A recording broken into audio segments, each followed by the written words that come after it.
আসসালামু আলাইকুম, কেমন আছেন সবাই? আশা করি দেশে এবং দেশের বাইরে সবাই ভালো আছেন।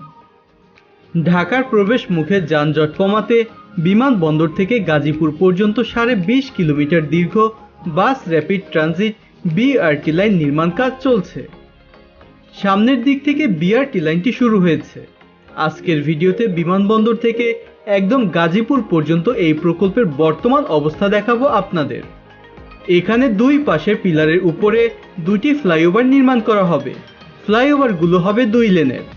ফ্লাইওভারের নিচে হবে বিআরটি লাইনের জন্য টার্মিনাল, আর ফ্লাইওভার দিয়ে অন্য সব যানবাহন চলাচল করবে। এরই মধ্যে শেষ হয়েছে এই প্রকল্পের সড়কের পাশে ফুটপাত, ড্রেনেজ ও বাস ডিপো নির্মাণ। এখন চলছে বিমানবন্দর হাউস বিল্ডিং থেকে চেরাগালি পর্যন্ত টানা উড়াল সড়ক, 25টি স্টেশন ও ভিন্ন ভিন্ন 7টি মোড়ে ওভারপাস নির্মাণের কাজ। এখানে ডান দিকে প্রায় 6টি পিলারের সাথে সেগমেন্ট জোড়া লেগে গিয়েছে। এবার চলে এসেছি উত্তরা হাউস বিল্ডিং এর দিকে। এখানে সড়কের মাঝে বর্তমান ডিভাইডারটি ভেঙে ফেলা হচ্ছে বিআরটি লাইনের জন্য।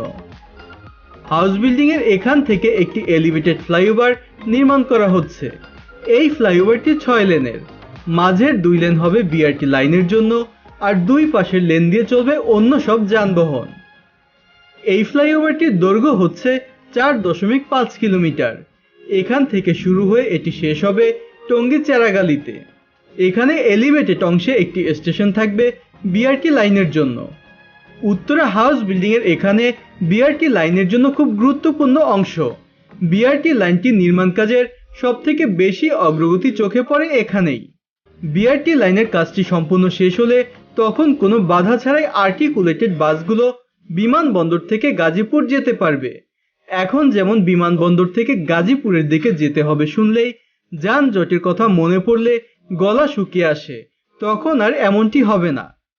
সরকারের চলমান যতগুলো প্রকল্প রয়েছে তার ভিতর এই প্রকল্পটাই পোস্টার দিয়ে বেশি ধর্ষণের শিকার হয়েছে। পোস্টার দিয়ে দেশের লক্ষ লক্ষ কোটি টাকার প্রকল্পগুলো নষ্ট যারা করছে তাদেরকে শাস্তির আওতায় আনা হোক। বিমানবন্দর থেকে আব্দুল্লাহপুর অংশে স্টেশন হবে 5টি। স্টেশনগুলো হবে বিমানবন্দরের সামনে, জসিমউদ্দিনে, আজমপুরে, হাউস বিল্ডিং এ একটি এবং আব্দুল্লাহপুরে। হাউস বিল্ডিং থেকে আব্দুল্লাহপুর পর্যন্ত প্রায় সবগুলো পিলারে গার্ডার বসে গিয়েছে।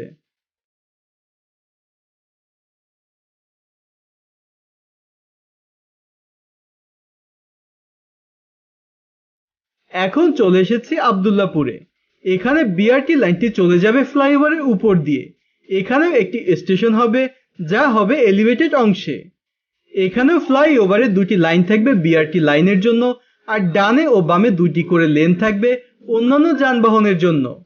সামনেই হচ্ছে তুরাগ নদী। এই নদীর উপরে নতুন সেতু নির্মাণ করা হচ্ছে। এলিভেটেড ফ্লাইওভারটি এই সেতুর সাথে সংযুক্ত হবে। সেতুর এক পিলার থেকে অন্য পিলারে গার্ডারও বসে গিয়েছে।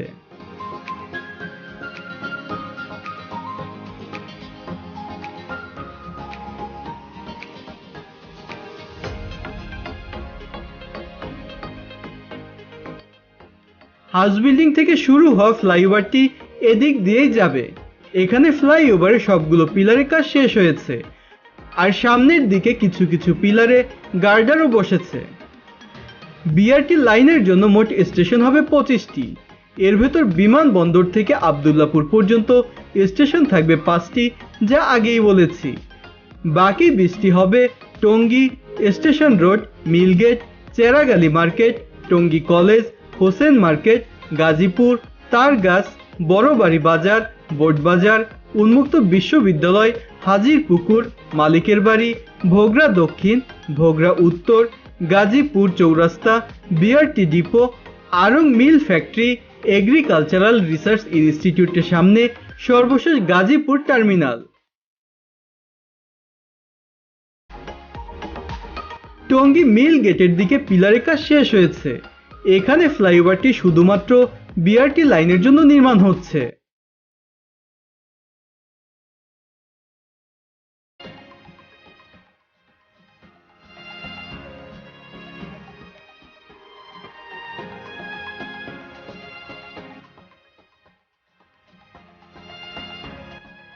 ডান পাশে মাঝের লেনটি হচ্ছে বিআরটি লাইনের জন্য।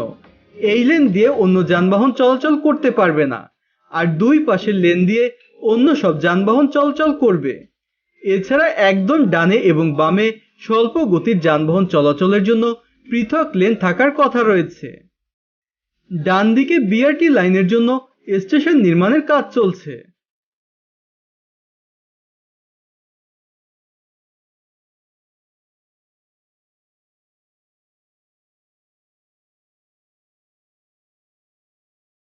এবার সাইনবোর্ডের দিকে চলে এসেছি।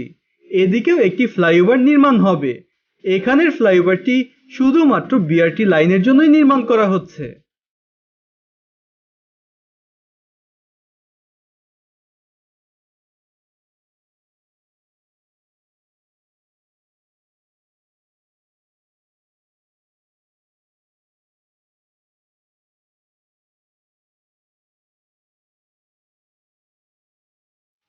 এখন চলে এসেছি ভোগড়া বাইপাসের দিকে। এখানে বাম দিকটি চলে গিয়েছে টাঙ্গাইল মহাসড়কের দিকে, আর ডান দিকটি চলে গিয়েছে পূর্বাচলের দিকে। এখানেও সবগুলো পিলারের কাজ শেষ হয়ে গিয়েছে।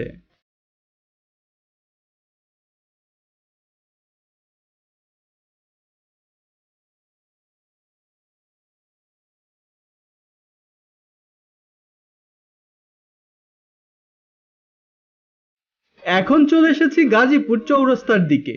এখানে দুটি ফ্লাইওভার নির্মাণ করা হচ্ছে। একটি ফ্লাইওভার চলে যাবে গাজীপুর টার্মিনালের দিকে, আর এই লম্বা পিলারের উপর দিয়ে যে ফ্লাইওভারটি নির্মাণ হবে তার উপর দিয়ে ময়মনসিংহের দিক থেকে আসা যানবাহন ঢাকার দিকে প্রবেশ করবে। এবং এই ফ্লাইওভারটি হবে একমুখী, অর্থাৎ এটি ব্যবহার করে শুধুমাত্র ঢাকায় প্রবেশ করা যাবে। চৌরাস্তার এদিকে কাজের কোনো তেমন পরিবর্তন হয়নি।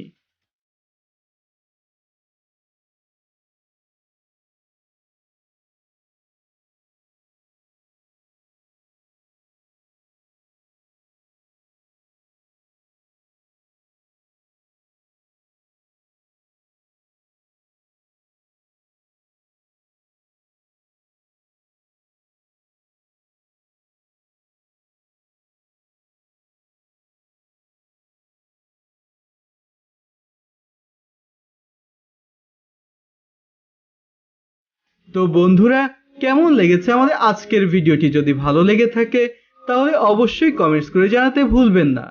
সেই সাথে যারা নিয়মিত আমাদের ভিডিও দেখেন কিন্তু এখনো চ্যানেলটি সাবস্ক্রাইব করেননি, তারা সাবস্ক্রাইব করে পাশে থাকা বেল আইকনটি প্রেস করে দিন, যেন পরবর্তী ভিডিওর নোটিফিকেশনগুলো পেয়ে যান সবার আগে। আর যারা ইতিমধ্যে চ্যানেলটি সাবস্ক্রাইব করেছেন তাদেরকে জানাচ্ছি অসংখ্য ধন্যবাদ। যে যেখানেই থাকুন ভালো থাকুন, সুস্থ থাকুন। আজকের মতো আমি রুবেল বিদায় নিচ্ছি। আল্লাহ হাফেজ।